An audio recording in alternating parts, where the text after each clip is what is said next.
어두운 드레스룸. 영숙이 혼자 서 있다. 연자야, 너 정말 끝까지 나를 힘들게 한다. 이 편지를 꼭 전해달라고?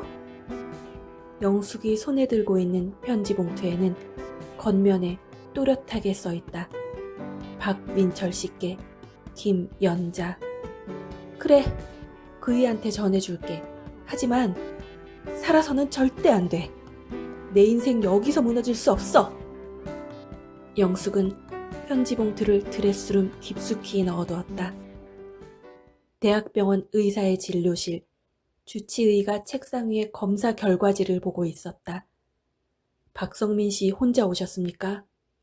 마주 앉아 있는 성민이 대답했다. 네, 아버지 간이식 제가 해드릴 수 있는 거죠? 의사는 검사 결과지를 성민에게 보여주며 충격적인 말을 꺼냈다. 박성민 씨는 환자 박민철 씨의 친자가 아닙니다. 네? 선생님, 지금 뭔가 잘못하신 것 같은데요. 34년입니다. 34년 동안 우리 아버지였어요. 법적으로는 그렇죠. 하지만 생물학적으로는 아닙니다. 3번이나 확인했습니다. 선생님, 이건 뭔가 잘못됐습니다. 일단 저희 아버지께는 제가 검사했다는 건 얘기하지 말아주세요. 성민은 검사 결과지를 들고 집으로 뛰어들어갔다. 엄마! 최영숙은 눈썹을 찌푸렸다. 아유, 왜 그렇게 소리를 질러? 성민은 검사지를 던졌다. 엄마! 난 대체 누구 아들이야? 영숙은 검사지를 보고 천천히 고개를 들었다. 아유, 그러니까 내가 넌 간이식 안 된다고 했지. 검사도 하지 말라고 그렇게 말렸는데 왜 내 말을 안 듣고 기어이? 성민의 얼굴이 굳었다. 엄만 처음부터 다 알고 속여왔던 거였어? 그래. 그럼 아버지는? 아버지도 알고 있어? 아유, 절대 알아선 안 되지. 그럼 그 사람 회사고 건물이고 네가 가질 건 한 푼도 없어져. 성민은 비틀거렸다. 엄마, 대체 그럼 내 아버지는 누구야? 영숙은 냉정하게 말했다. 널 임신한 걸 알았을 땐 이미 사기죄로 재판 중이었어. 결국 교도소에 가게 되더라. 출소한 뒤 혹시라도 날 찾을까봐 조마조마했는데 그 뒤로 다행히 한 번도 소식 들은 적이 없어. 아유, 살았는지 죽었는지도 몰라. 성민은 주저앉았다. 엄마는 대체 왜 내가 아버지 자식이라고 거짓말까지 하면서 결혼했어? 영숙은 당당하게 말했다. 재력 있는 집안, 번듯한 남편, 내 아들을 남들에게 손가락질 안 받고 보란듯이 키우게 해줄 배경. 난 절실하게 그게 필요했어. 성민이 이를 악물었다. 내 엄마가 남의 인생을 훔친 사람이라는 거야? 영숙의 눈빛이 차가워졌다. 내가 그때 독하게 마음먹지 않았으면 네가 사립학교만 다니면서도 부족함 없이 유학까지 다녀와서도 아유, 취업도 못한 네가 너희 아버지 운영하는 재단에서 지금처럼 편하게 과장 달고 있었을 것 같아? 성민은 머리를 감싸쥐었다. 으아, 난 이제 어떡하라고. 아버지 얼굴을 어떻게 봐, 엄마. 영숙이 심각한 표정으로 말했다. 잘 들어. 넌 아무것도 모르는 거야. 지금처럼 박민철의 아들로 살면 돼. 이게 다 엄마 때문이야. 근데 이제 와서 내 인생 망가질 순 없어. 영숙은 병원 검사지를 낚아챘다. 아유, 당연하지. 어떻게 지켜왔는데 그걸 다 물거품을 만들어? 전부 네 거야. 내가 그걸 지키려고 35년을 버틴 거야. 35년 전 박민철이 원래 사랑했던 여자는 최영숙이 아니었다. 눈웃음이 유난히 예뻤던 김연자. 민철의 첫사랑, 영숙의 친구이기도 했다. 벚꽃이 흩날리는 강가의 벤치. 민철 씨, 혹시 민철 씨 부모님이 날 마음에 안 들어 하시면 어떡해? 그럼 도망가야지. 민철은 웃으며 말했다. 연자는 깜짝 놀라 다시 물었다. 나랑 도망간다고? 민철은 다정하게 연자의 손을 잡았다. 세상 사람들이 뭐라고 해도 난 너만 있으면 돼. 연자는 눈물이 고였다. 정말? 민철은 새끼손가락을 걸었다. 그럼. 멀리서 영숙이 질투에 가득한 얼굴로 그 모습을 보고 있었다. 아유, 또 연자네.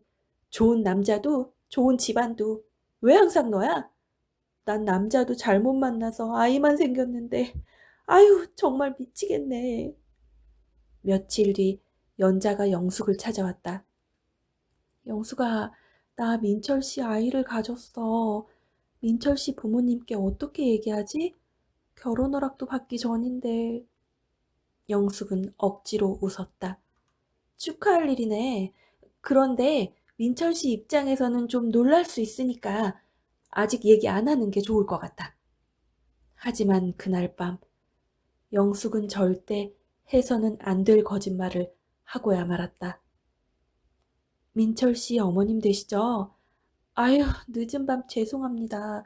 하지만 너무 중요한 말씀을 드릴 게 있어서요. 연자가 글쎄 다른 남자 아이를 가졌대요. 이미 동네에 소문도 다 퍼졌어요. 저는 연자의 친구이기도 하지만 민철 씨 친구이기도 하기 때문에 말씀드립니다. 제가 알려드린 건 비밀로 해주세요. 그 거짓말 하나가 모든 것을 무너뜨렸다. 며칠 뒤 민철은 연자 앞에 섰다. 연자야, 내 아이 맞아? 연자의 얼굴에서 웃음이 사라졌다. 지금 그걸 묻는 거야? 어떻게 날 의심해? 민철은 대답하지 못했다. 민철 씨가 안 믿는다면 내가 뭘 더 어떻게 하겠어. 연자는 눈물을 닦으며 마지막 인사를 했다. 나 엄마 계시는 제주도로 갈 거야. 살아서는 날 다시 못 볼 거야. 어서 가. 영숙은 괴로워하며 혼자 포장마차에서 술을 마시는 민철에게 다가갔다. 영숙은 민철의 팔을 은근히 감싸 안으며 말했다. 민철 씨, 당신은 잘못 없어. 민철은 이미 자신의 주량 이상으로 술을 마신 상태였다. 영숙아, 넌 항상 내 편이구나. 연자 때문에 너무 괴롭다. 아유, 민철 씨, 나도 연자가 그렇게 마음이 변할 줄은 정말 몰랐지 뭐야. 나 같으면 민철 씨 같은 사람 절대 안 놓칠 거야. 그날 밤 영숙은 술에 만취된 민철을 부축하고 민철의 자취방에 함께 들어간 뒤 곧 불이 꺼졌다. 2달 뒤 영숙은 눈물을 흘리며 말했다. 민철 씨, 나 임신했어. 그날인 것 같아. 그리고 연자는 아이 아버지란 사람을 따라 떠난다고 했어. 나한테 대신 전해달라고 했어. 민철은 책임을 선택했다. 영숙은 민철을 얻었다. 그리고 연자는 혼자 아이를 낳았다. 아버지가 아닌 엄마의 호적에 올릴 수밖에 없던 그 아들의 이름은 김준호였다. 현재 박민철은 한 달 전 간암 판정을 받고 병원을 다니고 있다. 진료실 문이 열렸다. 박민철 환자분? 민철이 고개를 들었다. 젊은 의사, 차분한 눈빛이었다. 간이식센터 김준호입니다. 환자분 상태부터 보겠습니다. 네, 그런데 선생님 이상하게 낯이 익네요. 인상이 너무 좋으십니다. 좋게 봐주셔서 감사합니다. 그런데 지금 상황이 좋지 않아서요. 가족분들 빨리 검사를 좀 받아보셔야 할 것 같습니다. 현재로선 이식밖엔 방법이 없네요. 아휴, 그래도 좀 더 공여자 나타날 때를 기다려보려 합니다. 아들 하나뿐인데 어릴 때부터 허약했어서 제가 도저히 그 녀석 간을 못 받겠어서 검사도 하지 말라고 말렸습니다. 그 순간 진료실에 뒤늦게 들어간 영숙은 준호를 보고 표정이 굳었다. 아니 너? 저를 아십니까? 아니에요. 제가 잠깐 착각했어요. 진료가 끝난 후 병원 화장실 세면대 앞. 영숙은 주변을 살피더니 친언니에게 전화를 걸었다. 언니, 큰일 났어. 아유, 하필이면 이 사람이 다니는 병원에 연자 아들이 의사로 있어. 그 얼굴을 보는데 35년 전 민철 씨가 앉아있는 줄 알았어. 내가 민철 씨 부모한테 연자가 다른 남자애 가졌다고 거짓말 안 했으면 민철 씨 나랑 결혼 안 했어. 그리고 연자가 죽기 전에 민철 씨한테 남긴 편지를 다행히 나한테 맡겨서 이제 이 사실을 아는 사람은 아무도 없어. 영숙은 차갑게 웃었다. 후회? 내가 후회를 왜 해? 난 100번을 다시 돌아가도 똑같은 선택을 할 거야. 화장실 앞. 준호는 모든 걸 듣고 있었다.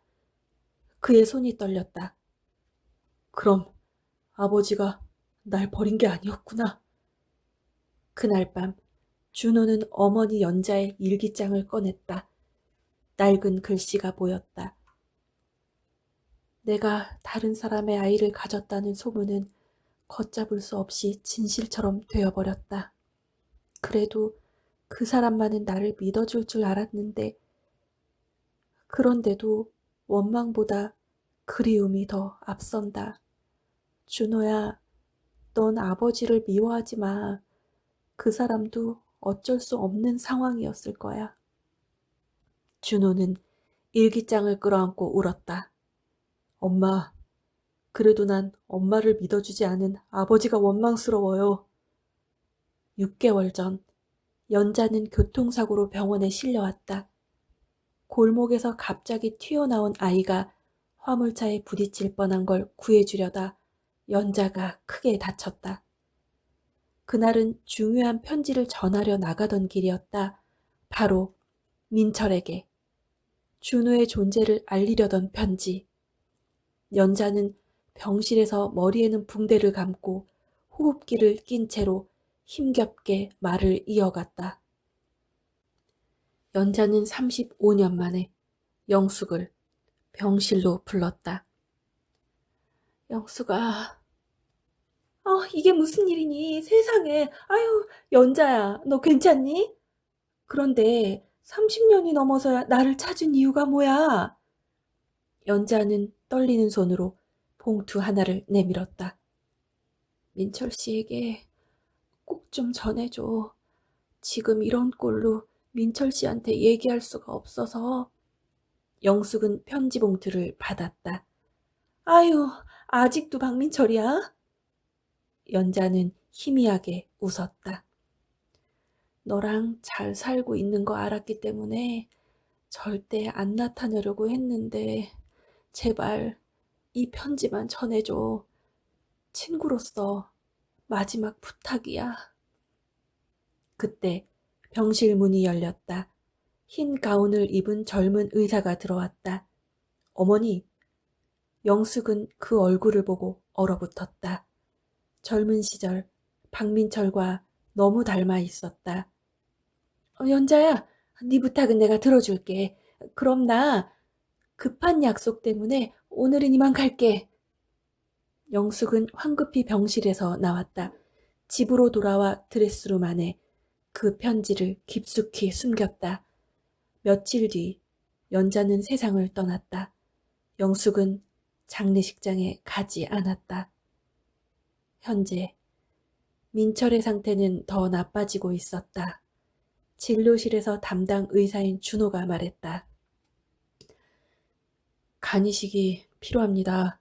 시간이 많지 않습니다. 성민이 눈치를 보며 말했다. 아버지, 이제라도 제가 검사 받아볼까요? 민철은 성민을 바라보았다. 하나뿐인 아들, 잘못되는 꼴을 못 봐. 성민은 아무 말도 하지 못했다. 아유, 너희 아버지가 이렇게 고집인데 어쩔 수 없어. 성민아, 너는 안 돼. 그 모습을 보며 준호는 입술을 깨물었다. 참다 못해 준호가 한마디 했다. 그렇다고 아버지를 돌아가시게 하는 것도 아들이 할 결정은 아니죠. 선생님, 말씀이 좀 지나치시네요. 아유, 성민아, 아버지 힘들어. 어서 집으로 가자. 영숙은 급하게 성민을 잡아 끌며 병실을 나왔다. 민철의 집, 민철이 잠든 걸 확인한 뒤 영숙은 아들 성민을 조용히 거실로 불러냈다. 성민아, 너 그 의사 조심해. 무슨 말이야? 아유, 그 김준호 의사가 바로 민철 씨 친아들이야. 김연자 아들. 뭐? 아, 내 자리 다 뺏기는 거 아니야, 엄마? 민철 씨가 알 방법은 절대 없어. 다 내가 감춰놨으니까. 며칠 뒤 집에 있던 민철은 병원 경과를 보러 가기 위해 정장을 꺼내려 드레스룸에 들어갔다. 옆에 걸려있던 영숙의 코트가 바닥으로 떨어졌다. 툭. 걸려있던 옷 사이에서 서류 봉투 하나가 미끄러졌다. 민철은 봉투를 집어들었다. 그 안의 서류에는 믿을 수 없는 말이 적혀 있었다. 친자 관계 불일치. 아니, 이게 무슨 소리지? 그때 영숙이 들어왔다. 여보, 그거 왜 이런 걸 숨겨놓은 거야? 당신 나한테 거짓말하고 결혼했던 거였어? 여보, 아유, 잠시만. 내가 설명할게. 민철은 검사지와 함께 들어있던 편지 봉투를 보았다. 박민철 씨께 김연자. 이 편지 언제 받은 거야? 6개월 전 연자가 사고로 죽기 전에 부탁했는데 내가 언젠가는 주려고 했어. 여보, 정말이야. 연자가 죽었다고? 민철은 털썩 주저앉은 채로 편지를 펼쳐 읽었다. 민철 씨에게 이제는 서로 알아볼 수 있을까 싶을 정도로 오랜 세월이 흘렀네요. 나도 당신도 너무나 어렸었고 제대로 된 선택을 할 수가 없는 나이였나 봐요. 난 당신을 배신한 적이 없었어요. 날 믿어주지 않은 당신을 원망도 했었지만 미움보다는 그리움의 크기가 더 컸었네요. 이제와 그 어떤 것도 바라는 건 없어요. 다만 준호는 당신의 아들이니까 혹시라도 내가 이 세상에 없어지는 날이 온다면 준호를 꼭 살펴봐 주세요. 준호는 당신 많이 닮았어요. 웃을 때도, 고집 부릴 때도, 화낼 때도. 그 아이는 아빠 없이 자랐어도 당신을 한 번도 미워한 적이 없어요. 민철은 편지를 가슴에 안고 흐느꼈다. 연자야, 네 말을 먼저 들었어야 했는데. 민철은 천천히 일어났다. 왜 하필 연자였어? 영숙은 울부짖었다. 항상 나보다 예쁘고 행복했으니까, 내가 갖고 싶은 당신을 사랑했으니까, 세상이 다 개편이었으니까, 그래서 뺏고 싶었어. 민철은 조용히 말했다. 당신 정말 독하다. 알아. 그래도 후회 안 해. 그렇게 해서라도 나 당신 여자로 살고 싶었으니까. 내가 당신 때문에 35년을 가짜 인생을 살았다니 기가 막히군. 이제라도 알게 돼서 다행이라고 해야 하나? 참담하다. 영숙은 따져 물었다. 아휴, 왜 가짜야? 30년 넘게나 당신이랑 부부로 살았어. 당신한테 내조하면서. 함께 해온 세월은 진짜잖아. 진짜라니, 진짜는 연자가 있어야 할 시간들이었지. 당신은 날 사랑한 게 아니야. 연자의 인생을 탐낸 거지. 그리고 민철은 냉정한 목소리로 말했다. 최 변호사 통해서 이혼 절차 진행할게. 영숙은 무너졌다. 안 돼. 어차피 연자는 이제 이 세상에도 없잖아. 나 버리지 마. 나도 내 가정 지키려고 최선을 다한 거야. 민철은 차갑게 말했다. 뭘 지켰다는 거야 대체? 당신이 지킨 건 남의 인생 훔친 당신의 욕망을 지킨 거지. 민철 씨, 당신 나 못 버려. 나 절대 못 헤어져. 영수가, 우리 성민이한테 부모로서 추한 모습까지는 보이지 말자. 어디가? 민철은 집을 나섰다. 내 잃어버린 세월, 내 잃어버린 아들, 이제라도 찾으러. 민철은 비틀거리는 걸음으로 택시를 잡아타고 곧장 준호의 병원 진료실로 향했다. 환자 차트를 보던 준호는 놀란 얼굴로 일어섰다. 환자분. 민철은 한참 그를 바라봤다. 준호야. 준호의 눈빛이 흔들렸다. 민철은 떨리는 손으로 편지를 내밀었다. 네 어머니 편지. 준호는 편지를 보자마자 숨이 멎었다. 준호야, 내가 너무 늦었다. 네 어머니가 혼자 어떤 세월을 살았는지도 모르고 너무 늦었다. 내가 죄가 많다. 준호의 눈에서 눈물이 떨어졌다. 당신을 원망했습니다. 어머니를, 나를 버린 사람이라고 생각했습니다. 안타깝게 만난 아들의 눈물에 민철은 가슴이 미어졌다. 그래, 욕해라. 차라리 나를 때려도 된다. 너는 그럴 자격이 있다. 준호가 눈물을 닦았다. 당장 이식 수술해요. 시간이 얼마 없어요. 저 이미 간 이식 적합성 검사 다 받았어요. 민철은 놀랐다. 안 된다. 네 몸을 어떡해. 준호가 단호하게 말했다. 35년 늦었잖아요. 더 늦으면 안 됩니다. 저에겐 이제 아무도 없는데. 아버지마저 잃고 싶진 않아요. 민철은 눈물을 흘렸다. 준호가 조용히 말했다. 살아계셔야 제가 당신에게 화도 내고 밥도 먹고 아버지 없이 자랐던 제 시간 보상받을 수 있죠. 그러니까 살아주세요. 민철이 집으로 돌아간 뒤 준호의 진료실에 성민이 찾아왔다. 김준호 선생, 잠깐 얘기 좀 합시다. 무슨 일입니까? 아버지한테 접근하지 마세요. 저는 담당 의사입니다. 담당 의사요? 35년 만에 나타나서 간까지 주겠다고요? 가난한 아버지였어도 과연 간을 떼어주겠다 했을까요? 당신 속셈 너무 다 보여. 우리 아버지 재산 보고 달려든 거잖아. 재산이요? 그럼 아니에요? 준호는 차분하게 말했다. 재산을 노린다. 본인 얘기하시는 거 아닙니까? 하, 어이없네. 분명히 경고는 했습니다. 저도 경고드리죠. 35년 동안 가짜로 살아온 사람이 진짜를 막을 수는 없습니다.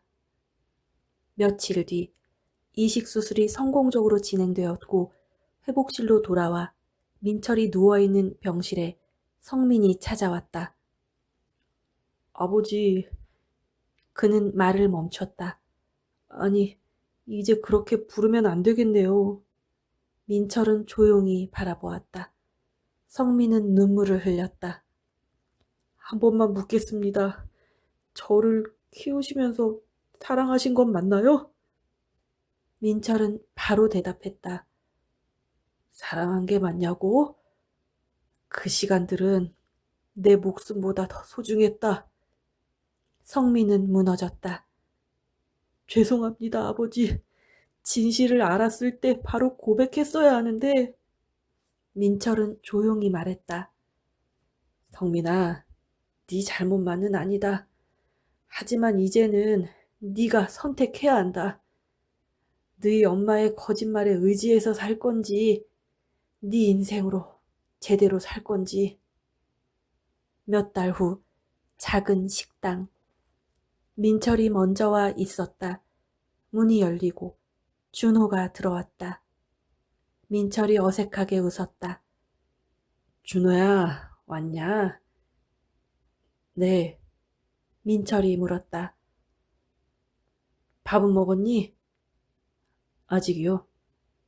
어서 먹자. 둘 사이에 어색한 침묵이 흘렀다. 민철이 조심스럽게 말했다.